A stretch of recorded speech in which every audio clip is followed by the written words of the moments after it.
Bonjour, bonjour bien-aimés dans le Seigneur, que Dieu vous bénisse, notre Dieu est bon, il est redoutable, alléluia, alléluia. Nous sommes ensemble pour la lecture biblique, bien-aimés dans le Seigneur, que Dieu dans son amour se révèle dans chacune de nos vies. Amen, amen. Soyez richement bénis, nous allons prier. Nous te louons Seigneur pour ce temps que tu nous accordes, car tu es Dieu et tu es redoutable. Merci pour ta bonté, merci pour ta fidélité.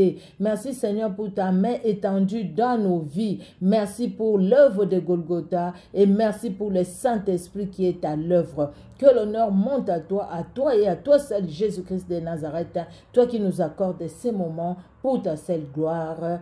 Amen. Amen, amen, amen. Nous allons lire aujourd'hui, bien-aimés, dans 1 Roi chapitre 8, Ézéchiel 38, Éphésiens 5, les psaumes 77, les proverbes 24 de 23 à 25. Nous commençons par 1 Roi chapitre 8. Bien-aimés dans le Seigneur, nous prenons nos Bibles, nous prenons nos smartphones, là où nous avons le support biblique et nous suivons ensemble. Ça nous fera vraiment du bien à notre âme pour bien comprendre l'histoire. Bien-aimés dans le Seigneur, suivons la parole de Dieu et cette lecture biblique qui est la parole de Dieu. Alléluia, que Dieu vous bénisse, bien-aimés. Nous sommes dans 1 Roi chapitre 8.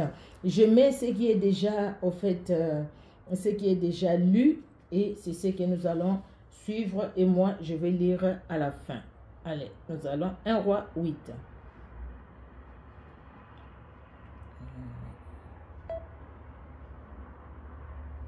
Le premier livre des rois, chapitre 8.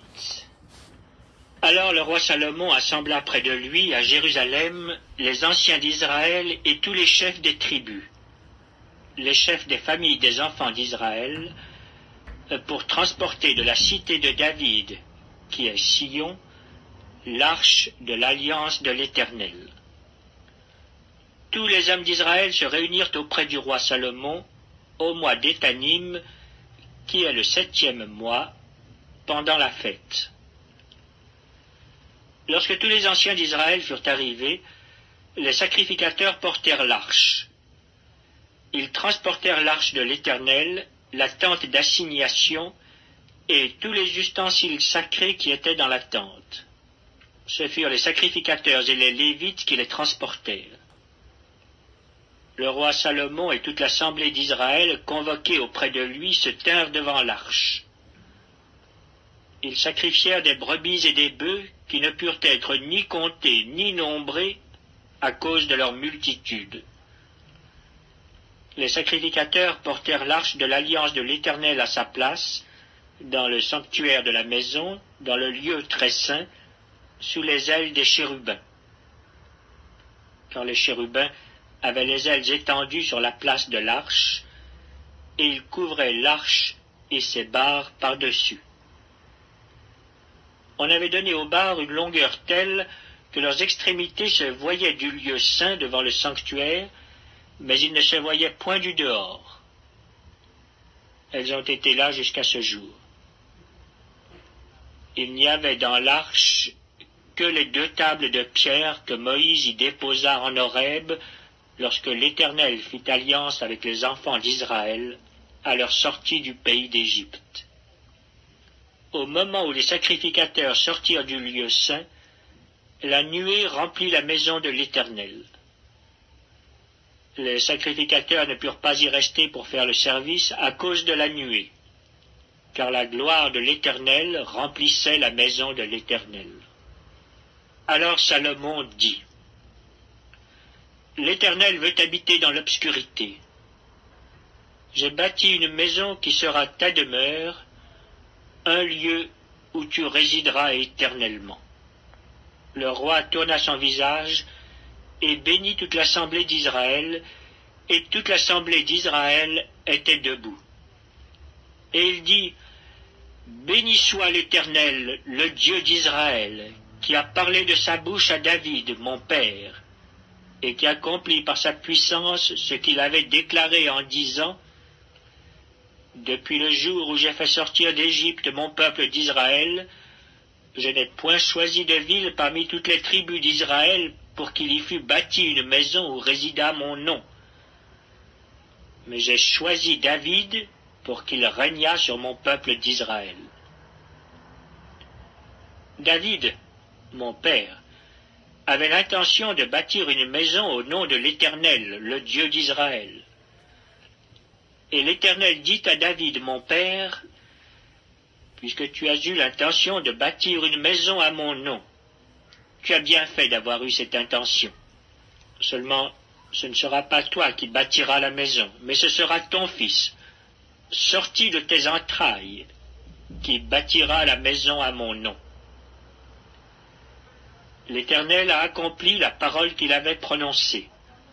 Je me suis élevé à la place de David, mon père, et je me suis assis sur le trône d'Israël, comme l'avait annoncé l'Éternel, et j'ai bâti la maison au nom de l'Éternel, le Dieu d'Israël. J'y ai disposé un lieu pour l'arche où est l'alliance de l'Éternel, l'alliance qu'il a faite avec nos pères quand il les fit sortir du pays d'Égypte. Salomon se plaça devant l'autel de l'Éternel, en face de toute l'assemblée d'Israël.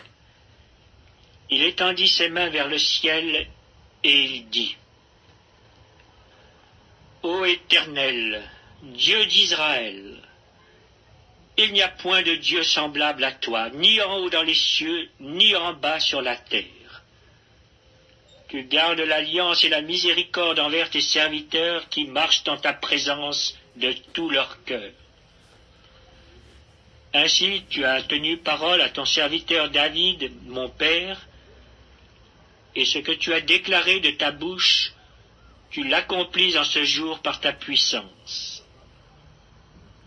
Maintenant, Éternel, Dieu d'Israël, observe la promesse que tu as faite à David, mon père, en disant, « Tu ne manqueras jamais devant moi d'un successeur assis sur le trône d'Israël, pourvu que tes fils prennent garde à leur voie, et qu'ils marchent en ma présence comme tu as marché en ma présence. Oh, qu'elle s'accomplisse, Dieu d'Israël, la promesse que tu as faite à ton serviteur David, mon père. » Mais quoi? Dieu habiterait-il véritablement sur la terre? Voici les cieux et les cieux des cieux ne peuvent le contenir. Combien moins cette maison que je t'ai bâtie. Toutefois, Éternel, mon Dieu, sois attentif à la prière de ton serviteur et à sa supplication. Écoute le cri et la prière que t'adresse aujourd'hui ton serviteur. Que tes yeux soient nuit et jour ouverts sur cette maison, sur le lieu dont tu as dit, là sera mon nom. Écoute la prière que ton serviteur fait en ce lieu. Daigne exaucer la supplication de ton serviteur et de ton peuple d'Israël lorsqu'ils prieront en ce lieu. Exauce du lieu de ta demeure, des cieux, exauce et pardonne. Si quelqu'un pêche contre son prochain et qu'on lui impose un serment pour le faire jurer, et s'il vient jurer devant ton autel dans cette maison, écoute-le des cieux, agis et juge tes serviteurs, condamne le coupable et fais retomber sa conduite sur sa tête. Rends justice à l'innocent et traite-le selon son innocence. Quand ton peuple d'Israël sera battu par l'ennemi pour avoir péché contre toi, s'ils reviennent à toi et rendent gloire à ton nom, s'ils t'adressent des prières et des supplications dans cette maison, exauce-les des cieux, pardonne le péché de ton peuple d'Israël et ramène-les dans le pays que tu as donné à leur père.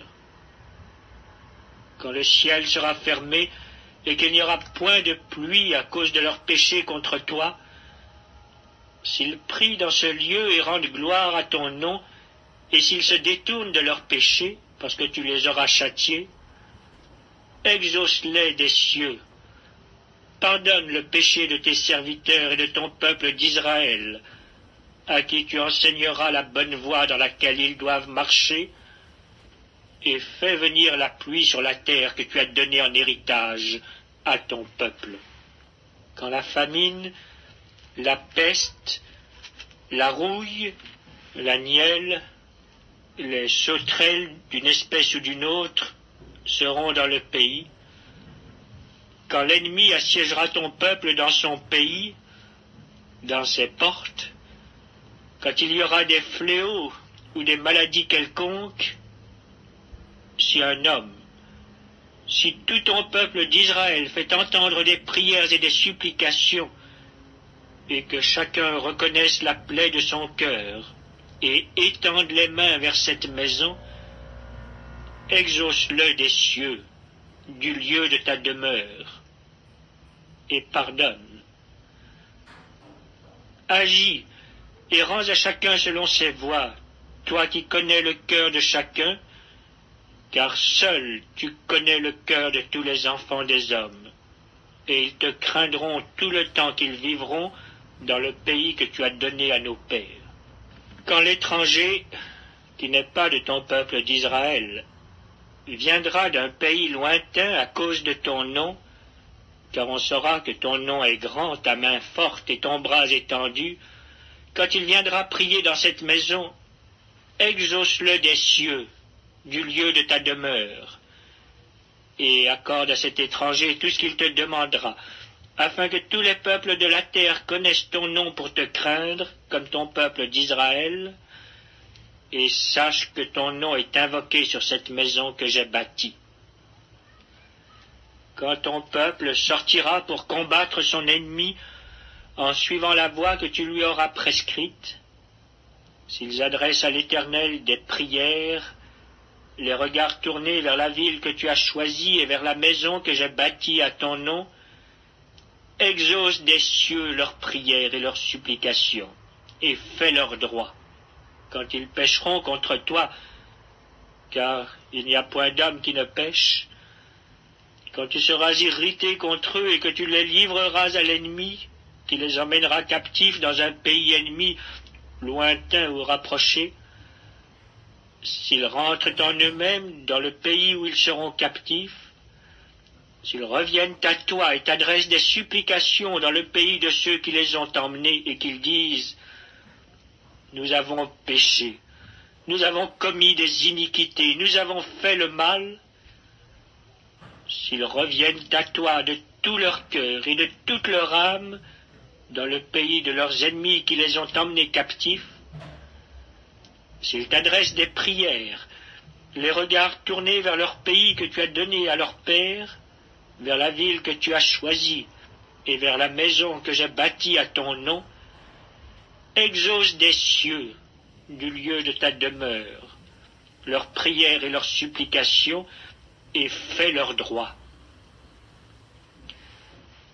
Pardonne à ton peuple ses péchés et toutes ses transgressions contre toi.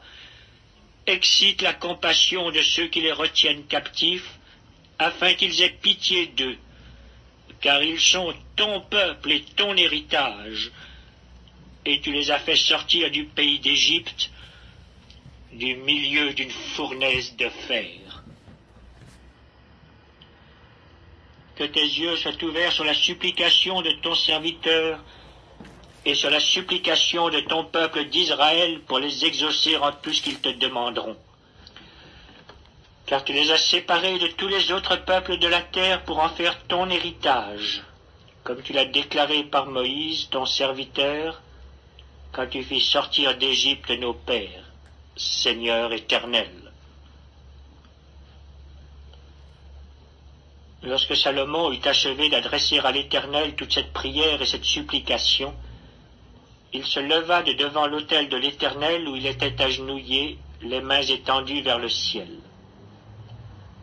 Debout, il bénit à haute voix toute l'assemblée d'Israël en disant « Béni soit l'Éternel qui a donné du repos à son peuple d'Israël selon toutes ses promesses. » De toutes les bonnes paroles qu'il avait prononcées par Moïse, son serviteur, aucune n'est restée sans effet. Que l'Éternel notre Dieu soit avec nous, comme il a été avec nos pères. Qu'il ne nous abandonne point et ne nous délaisse point, mais qu'il incline nos cœurs vers lui, afin que nous marchions dans toutes ses voies et que nous observions ses commandements, ses lois et ses ordonnances qu'il a prescrites à nos pères. Que ces paroles, objet de mes supplications devant l'Éternel, soient jour et nuit présentes à l'Éternel notre Dieu, et qu'il fasse en tout temps droit à son serviteur et à son peuple d'Israël, afin que tous les peuples de la terre reconnaissent que l'Éternel est Dieu et qu'il n'y en a point d'autre. Que votre cœur soit tout à l'Éternel notre Dieu, comme il l'est aujourd'hui, pour suivre ses lois et pour observer ses commandements. Le roi et tout Israël avec lui offrirent des sacrifices devant l'Éternel. Salomon immola 22 000 bœufs et 120 000 brebis pour le sacrifice d'action de grâce qu'il offrit à l'Éternel. Ainsi le roi et tous les enfants d'Israël firent la dédicace de la maison de l'Éternel.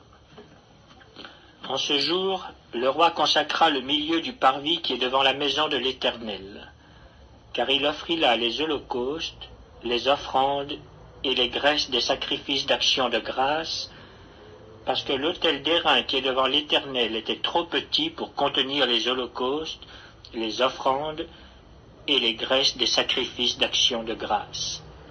Salomon célébra la fête en ce temps-là, et tout Israël avec lui. Une grande multitude, venue depuis les environs de Hamath jusqu'au torrent d'Égypte, s'assembla devant l'Éternel notre Dieu pendant 7 jours et 7 autres jours, soit 14 jours.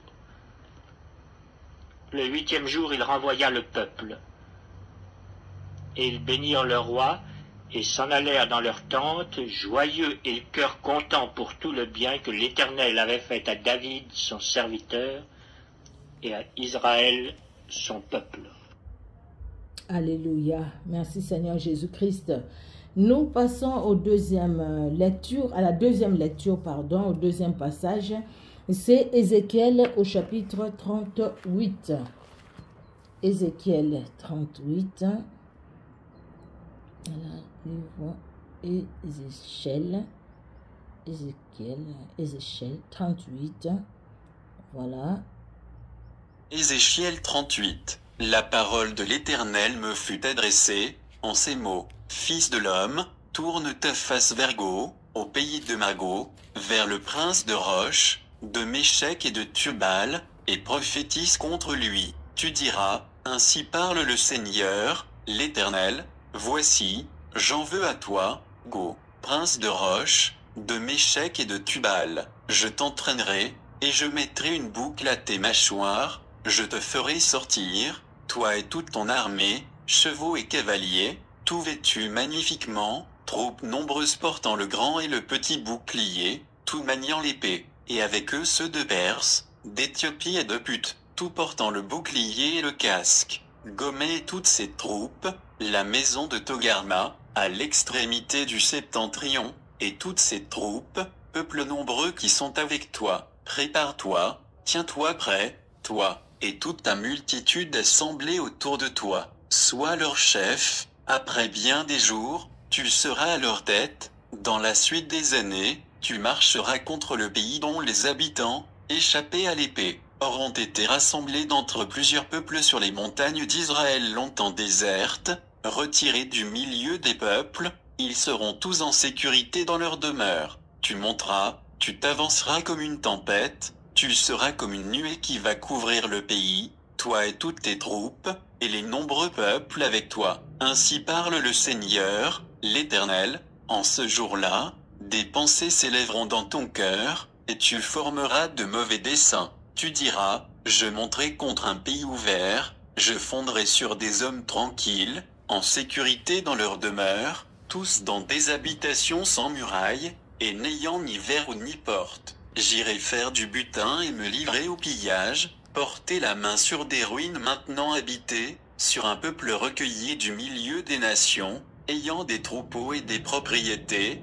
et occupant les lieux élevés du pays. Séba et dedans, les marchands de Tarsis, et tous leurs lionceaux, te diront, viens-tu pour faire du butin? Est-ce pour piller que tu as rassemblé ta multitude, pour emporter de l'argent et de l'or, pour prendre des troupeaux et des biens, pour faire un grand butin? C'est pourquoi prophétise, fils de l'homme, et dis à Go, ainsi parle le Seigneur, l'Éternel, oui, le jour où mon peuple d'Israël vivra en sécurité, tu le sauras. Alors tu partiras de ton pays, des extrémités du septentrion, toi et de nombreux peuples avec toi, tout montés sur des chevaux, une grande multitude, une armée puissante. Tu t'avanceras contre mon peuple d'Israël, comme une nuée qui va couvrir le pays. Dans la suite des jours, je te ferai marcher contre mon pays, afin que les nations me connaissent, quand je serai sanctifié par toi sous leurs yeux, ô accent circonflexe Go. Ainsi parle le Seigneur, l'Éternel, est-ce toi de qui j'ai parlé jadis par mes serviteurs les prophètes d'Israël, qui ont prophétisé alors, pendant des années, que je t'amènerai contre eux? En ce jour-là, le jour où Go marchera contre la terre d'Israël, dit le Seigneur, l'Éternel, la fureur me montera dans les narines. Je le déclare, dans ma jalousie et dans le feu de ma colère, en ce jour-là, il y aura un grand tumulte dans le pays d'Israël. Les poissons de la mer et les oiseaux du ciel trembleront devant moi, et les bêtes des champs et tous les reptiles qui rampent sur la terre, et tous les hommes qui sont à la surface de la terre. Les montagnes seront renversées, les parois des rochers s'écrouleront, et toutes les murailles tomberont par terre. J'appellerai l'épée contre lui sur toutes mes montagnes, dit le Seigneur, l'Éternel, l'épée de chacun se tournera contre son frère. J'exercerai mes jugements contre lui par la peste et par le sang, par une pluie violente et par des pierres de grêle, je ferai pleuvoir le feu et le soufre sur lui et sur ses troupes, et sur les peuples nombreux qui seront avec lui. Je manifesterai ma grandeur et ma sainteté, je me ferai connaître aux yeux de la multitude des nations, et elles sauront que je suis l'Éternel. Ézéchiel 38. Alléluia. Notre Dieu est bon, il est redoutable. Il est celui qui agit. Il décide, il dit un mot et la chose s'accomplit. Ce que sa bouche déclare, sa main l'exécute. C'est la Bible qui nous le dit. Nous allons lire, maintenant nous allons aller dans Éphésiens au chapitre 5. Éphésiens chapitre 5. Voilà, Éphésiens chapitre 5. Je vais d'abord chercher dans ma Bible. Éphésiens chapitre 5. Non, Éphésiens 5. Oh, ça n'a pas pris. Pardon, excusez-moi. Éphésiens chapitre 5. Voilà. Épître de Paul aux Éphésiens, chapitre 5. Devenez donc les imitateurs de Dieu, comme des enfants bien-aimés, et marchez dans la charité, à l'exemple de Christ, qui nous a aimés, et qui s'est livré lui-même à Dieu, pour nous, comme une offrande et un sacrifice de bonne odeur. Que l'impudicité, qu'aucune espèce d'impureté, et que la cupidité ne soit pas même nommée parmi vous, ainsi qu'il convient à des saints.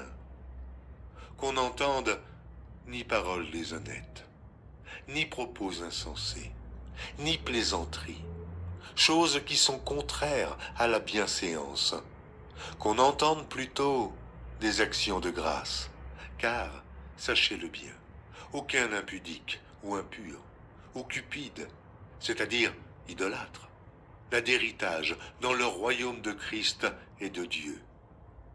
Que personne ne vous séduise par de vains discours, car c'est à cause de ces choses que la colère de Dieu vient sur les fils de la rébellion. N'ayez donc aucune part avec eux. Autrefois vous étiez ténèbres, et maintenant vous êtes lumière dans le Seigneur. Marchez comme des enfants de lumière, car le fruit de la lumière consiste en toutes sortes de bonté, de justice et de vérité, Examinez ce qui est agréable au Seigneur. Et ne prenez point part aux œuvres infructueuses des ténèbres, mais plutôt condamnez-les. Car il est honteux de dire ce qu'ils font en secret. Mais tout ce qui est condamné est manifesté par la lumière, car tout ce qui est manifesté est lumière. C'est pour cela qu'il est dit « Réveille-toi, toi qui dors. Relève-toi d'entre les morts, et Christ t'éclairera.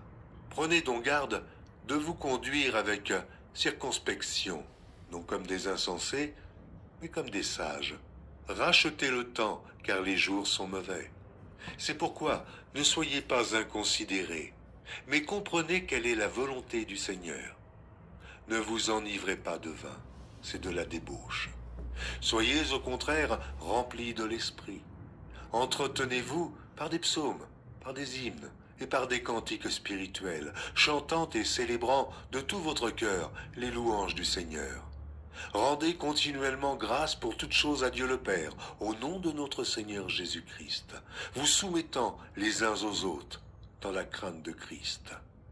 Femmes, soyez soumises à vos maris, comme au Seigneur, car le mari est le chef de la femme, comme Christ est le chef de l'Église, qui est son corps et dont il est le Sauveur. Or, de même que l'Église est soumise à Christ, les femmes aussi doivent l'être à leur mari en toutes choses. Marie, aimez vos femmes, comme Christ a aimé l'Église et s'est livré lui-même pour elle, afin de la sanctifier par la parole, après l'avoir purifiée par le baptême d'eau, afin de faire paraître devant lui cette Église glorieuse, sans tache, ni ride, ni rien de semblable, mais sainte et irrépréhensible. C'est ainsi que les maris doivent aimer leur femme comme leur propre corps. Celui qui aime sa femme s'aime lui-même, car jamais personne n'a haï sa propre chair, mais il la nourrit et en prend soin, comme Christ le fait pour l'Église, parce que nous sommes membres de son corps. C'est pourquoi l'homme quittera son père et sa mère, et s'attachera à sa femme, et les deux deviendront une seule chair. Ce mystère est grand. Je dis cela par rapport à Christ et à l'Église. Du reste, que chacun de vous aime sa femme comme lui-même, et que la femme respecte son mari. Alléluia. Merci Seigneur Jésus-Christ de Nazareth. Nous allons aller dans les psaumes 77. Alors, les psaumes 77. Excusez-moi, je vais déjà enlever Alors, psaume 77. Nous lisons au nom de Jésus-Christ de Nazareth. Au chef des chantres, d'après Jéduthun, psaume d'Asaph. Ma voix s'élève à Dieu et j'écrie. Ma voix s'élève à Dieu et il m'écoutera. Au jour de ma détresse, je cherche le Seigneur. La nuit, mes mains sont étendues sans se lasser. Mon âme refuse toute consolation. Je me souviens de Dieu et je gémis. Je médite et mon esprit est abattu. Tu tiens mes paupières en éveil et dans mon trouble, je ne puis parler. Je pense aux jours d'anciens, aux années d'autrefois. Je pense à mes cantiques pendant la nuit. Je fais des réflexions au-dedans de mon cœur et mon esprit médite. Le Seigneur rejettera-t-il pour toujours? Ne sera-t-il plus favorable? Sa bonté est-elle jamais épuisée? Sa parole est-elle anéantie pour l'éternité? Dieu a-t-il oublié d'avoir compassion? A-t-il dans sa colère retiré sa miséricorde? J'ai dit ce qui fait ma souffrance, c'est que la droite du Très-Haut n'est plus la même. Je rappellerai les œuvres de l'Éternel, car je me souviens de tes merveilles d'autrefois. Je parlerai de toutes tes œuvres, je raconterai tes hauts faits. Ô Dieu, tes voies sont saintes, que Dieu est grand comme... Quel Dieu, petit d, est grand comme Dieu, grand D, donc le grand Dieu. Tu es le Dieu qui fait des prodiges. Tu as manifesté parmi les peuples ta puissance. Par ton bras, tu as délivré ton peuple, les fils de Jacob et de Joseph. Les eaux t'ont vu, ô Dieu, les eaux t'ont vu, elles ont tremblé, les abîmes se sont émus, les nuages versèrent de l'eau par torrent, les tonnerres retentirent dans les nues et les flèches volèrent de toutes parts. Ton tonnerre éclata dans les tourbillons, les éclairs illuminèrent le monde, la terre s'émut et trembla. Tu t'effrayas un chemin par la mer, un sentier par les grandes eaux, et tes traces ne furent plus reconnues. Tu as conduit ton peuple comme un troupeau par la main de Moïse et d'Aaron. Alléluia, gloire au Seigneur. Ô Dieu, tes voix sont saintes. Quel Dieu est grand comme toi, comme Dieu, quel Dieu est grand comme ce Dieu que nous prions. C'est Dieu véritable, le seul, l'unique et le véritable créateur des cieux et de la terre. Tu es le Dieu qui fait des prodiges. Tu as manifesté parmi les peuples ta puissance. Gloire à toi, Seigneur. La Bible nous dit que tu n'as pas changé et tu n'as pas changé. Dieu ne changera pas à ce siècle pour nous. Il est le même. Il a agi et il continue d'agir. Dans son amour, en tout cas, il a agi et il agit encore. Alléluia. Nous allons finir par les Proverbes 24, 23 à 25. 24, 23 à 25, la Bible nous dit, « Voici encore ce qui vient des sages. Il n'est pas bon dans les jugements d'avoir égard aux personnes. Celui qui dit aux méchants, tu es juste.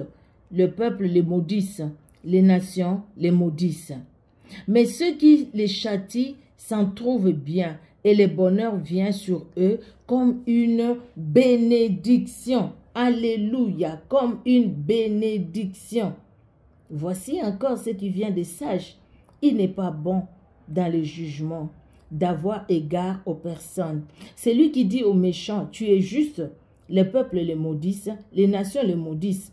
Mais ceux qui les châtient s'en trouvent bien et le bonheur vient sur eux comme une bénédiction. Mais aujourd'hui, nous vivons vraiment le contraire de ce que la Bible dit. Les gens qui agissent mal, les gens qui font du mal, c'est les gens qui sont applaudis. Et toi qui applaudis quelqu'un qui agit mal, sache que tu es dans la malédiction, tu es sous la malédiction. La Bible dit les nations te maudissent, voilà, et tu es les peuples te maudissent, les nations aussi te maudissent. Pourquoi? Parce que tu soutiens les méchants. Pourquoi? Parce que tu applaudis les méchants. Mais celui qui condamne la méchanceté, qui condamne ce que les méchants sont en train de faire, celui-là est béni. Bien aimé, des fois nous avons juste peur de personnes tout autour de nous. On se dit, bah, écoutez, je sais, c'est quelqu'un que j'aime, c'est quelqu'un qui est avec moi, c'est une amie, c'est un ami. Et si je lui dis qu'il a mal agi par rapport à telle personne, moi je risque de perdre cet ami. Mais vaut mieux perdre cet ami et être correct. Peut-être ne dis rien. Ne dis rien, au lieu de les soutenir dans le mal. Et beaucoup de personnes sont plus tombées dans le mal parce qu'au fait, ils sont soutenus dans ce mal qu'ils font. Il y a des gens qui les applaudissent dans le mal qu'ils font. Ils font mal, mais les gens les applaudissent. Quand les gens t'applaudissent dans le mal que tu fais, ces gens-là t'enfoncent. Tu t'enfonces dans la malédiction parce que tu agis mal, tu agis méchamment. Et les méchants leur sortent. C'est ce que la Bible nous dit, c'est la malédiction, c'est la perdition.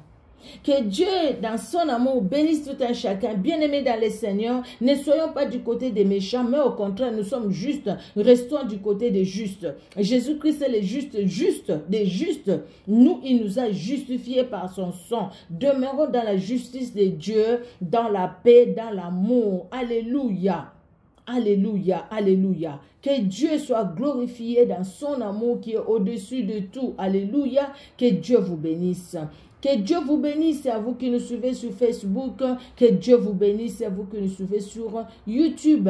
Merci Seigneur Dieu de gloire pour ce temps que nous avons passé devant toi. Oh, que tu es bon, que tu es redoutable. Les nations voient ta puissance. Nous voyons ta puissance. Nous palpons ta puissance. Nous voulons encore vivre ta puissance éternelle dans nos vies, dans nos familles, Jésus. Vivre ta puissance éternelle, Dieu de gloire. Merci et merci encore, car ton amour est au-dessus de tout. Ta bonté, ta fidélité, Jésus-Christ.